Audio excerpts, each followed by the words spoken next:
Okay, welcome to the second video about Africa. I know that I had said in the previous video that we were going to do this in 3, but I feel like we can accomplish this in just 2 videos. So let's go ahead and pick on up with South Africa. All of the area in orange is sub-Saharan Africa.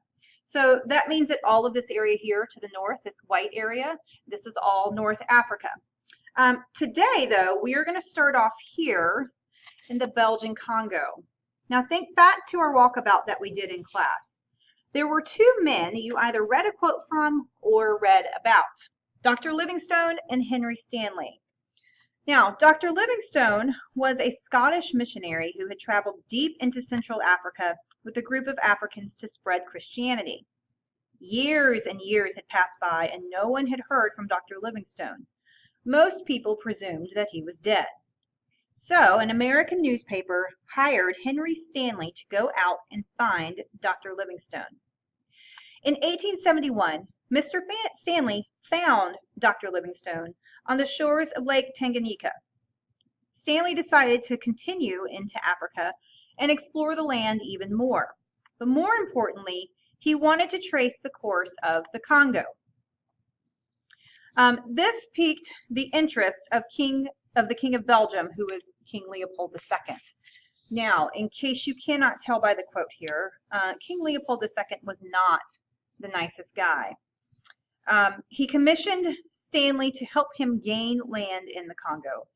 And for 3 years, Stanley talked to village chiefs and signed treaties to give King Leopold II control of the land in the Congo River. In the Congo River Valley. The Congo ended up becoming a private plantation for King Leopold II. He brutally exploited Africans, forcing them to collect the sap from rubber trees. He used the rubber to get wealthy and treated the native Africans as though they were slaves. Now, in your notes, there are video questions. This is, there's a link posted for a video in Schoology. It's less than 10 minutes long. It gives you more details about King Leopold and his treatment of the Congolese. So there are 5 questions that you should be able to answer after you watch the video.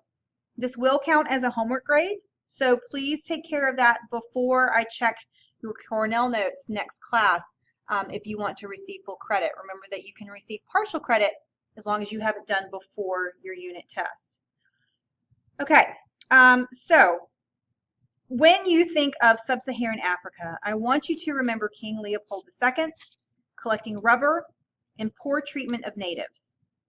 As a result of Leopold's cruel treatment, humanitarians worldwide demanded that something be done.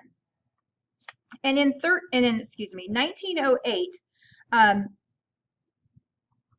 the Belgian government took over the plantation, and Leopold no longer had control in the colony. And as a result, the country of Zaire, or as it is known today, the Democratic Republic of the Congo, was created. Okay, so as we look at South Africa, I'm going to fill you in on the dates that your notes to help you know where you should be writing. So let's start with 1888. So you should remember that from Unit 3, that Portugal pretty much dominated the trade routes between Europe and India.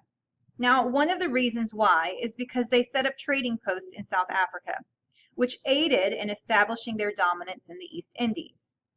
Fast forward to 1652, and while the Portuguese have been the first to find new trade routes and establish trade dominance, the Dutch were the first to colonize South Africa.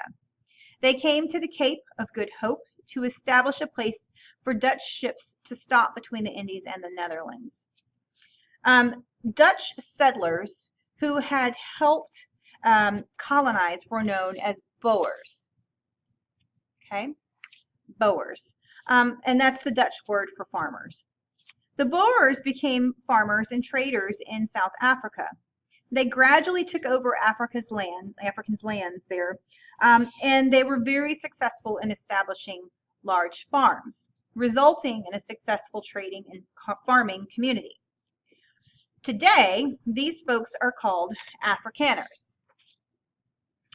Well, in the 1800s, Cecil Rhodes, who was a British businessman in South Africa, decided that he wanted for Britain to control Africa from Cairo to Egypt, or Cairo, Egypt, to the Cape in South Africa.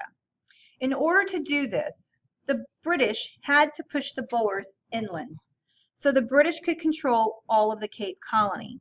Well, because the Boers were being pushed further inland, they were being forced into other people's lands and to fight against native Africans, specifically the Zulus. And of course, the Boers won the war because of their advanced technology.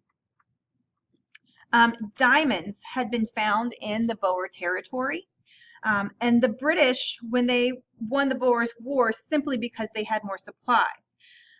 It is after the Boer War that the British and the Boers worked together to put in place a policy of apartheid.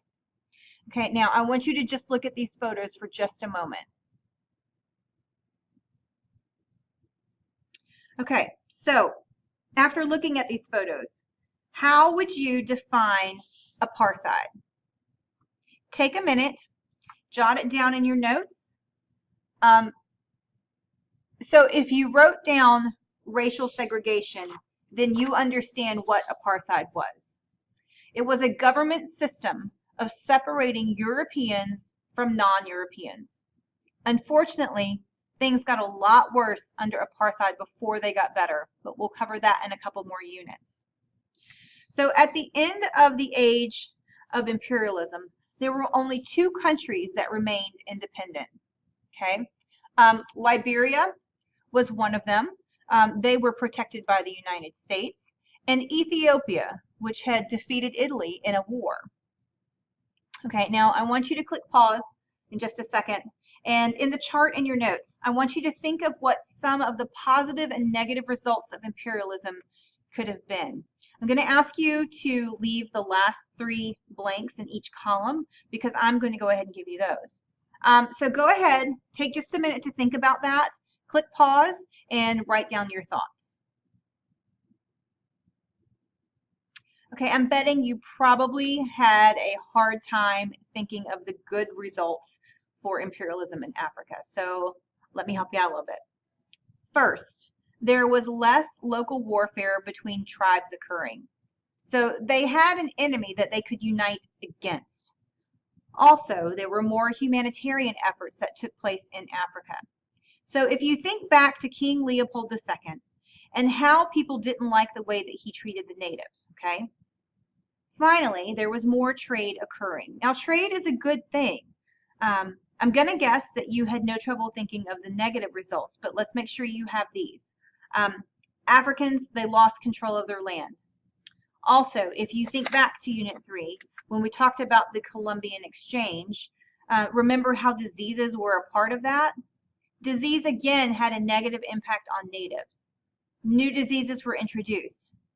And a third negative is that traditional cultures experienced a breakdown as Europeans felt that it was the quote-unquote white man's burden to educate, to westernize, and to civilize these, quote, savage natives of the land. Okay. Now, the end of imperialism did not come for quite a while, though. Most countries did not gain their independence until after World War I. So while we do see that some places are able to fight and kind of hold off the Europeans, most places didn't actually receive their independence from these imperialistic countries until after World War I. So that should wrap up your notes on Africa. Please make sure you've gone back and where I've instructed you to write things in your questions column, please make sure you get that done, and I'll see you next class.